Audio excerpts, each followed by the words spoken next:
اعوذ باللہ من الشیطان الرجیم بسم اللہ الرحمن الرحیم۔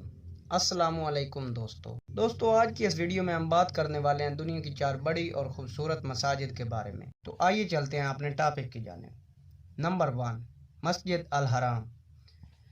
مسجد الحرام دنیا کی سب سے نمایاں عبادت گاہوں میں سے ایک ہے۔ اس مسجد میں سالانہ لاکھوں مسلمان حج اور عمرہ کی رسومات کے لیے آتے ہیں، اور قرآن مجید میں اس کا ذکر اللہ تعالیٰ کی عبادت کے لیے بنائی گئی پہلی جگہ کے طور پر کیا گیا ہے۔ دنیا کی سب سے بڑی مسجد 4,08,000 مربع میٹر کے رقبے پر پھیلی ہوئی ہے۔ یہ عالمی سطح پر سب سے نمایاں عبادت گاہوں میں سے ایک ہے، جہاں سالانہ لاکھوں مسلمان حج اور عمرہ کے لیے آتے ہیں۔ مسجد الحرام میں مقدس کعبہ اور مقدس حجر اسود موجود ہیں۔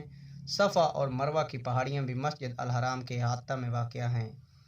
مسجد الحرام جب سے تعمیر ہوئی ہے، یہ زیادہ سے زیادہ زائرین کو ایڈجسٹ کرنے کے لیے مسلسل پھیلائی جا رہی ہے۔ اسے دنیا کی سب سے بڑی مسجد کا درجہ دیا گیا ہے۔ نمبر 2، ابو ظبی میں واقع شیخ زاید گرینڈ مسجد۔ 82 چمکتے سفید گنبد، کئی خوبصورت ہاتھ سے بنی قالین سے آراستہ شیخ زاید گرینڈ مسجد یقینی طور پر دنیا کی خوبصورت ترین مساجد میں جگہ کی مستحق ہے۔ اس مسجد میں ایک وقت میں 40,000 سے زیادہ نمازیوں کی گنجائش ہے۔ نیز اس میں ایک پول ہے جو مسجد کے کالموں کی عکاسی کرتا ہے اور رات کے وقت دلکش نظر آتا ہے۔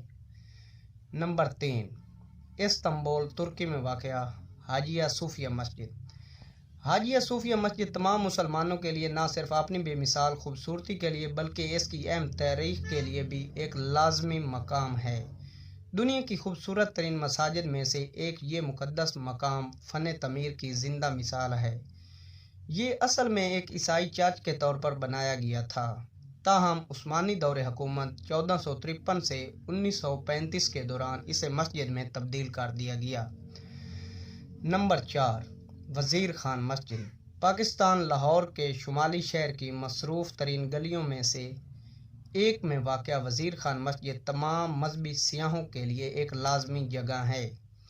یہ عبادت گاہ 17ویں صدی میں تعمیر کی گئی تھی اور خوبصورت ٹائلوں سے مزین ہے۔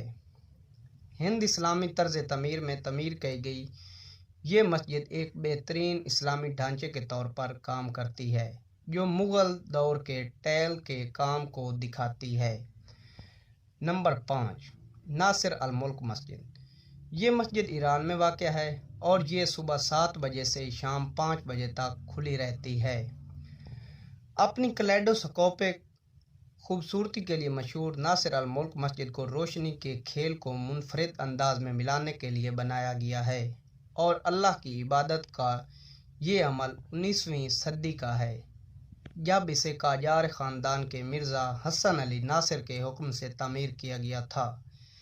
اسے بہت ساری گلابی ٹائلوں سے مزین کیا گیا ہے اور اس لیے اسے گلابی مسجد بھی کہا جاتا ہے۔ ناصر الملک مسجد کا دورہ کرنے کے لیے تجویز کردہ لباس باقاعدہ ایرانی لباس ہے۔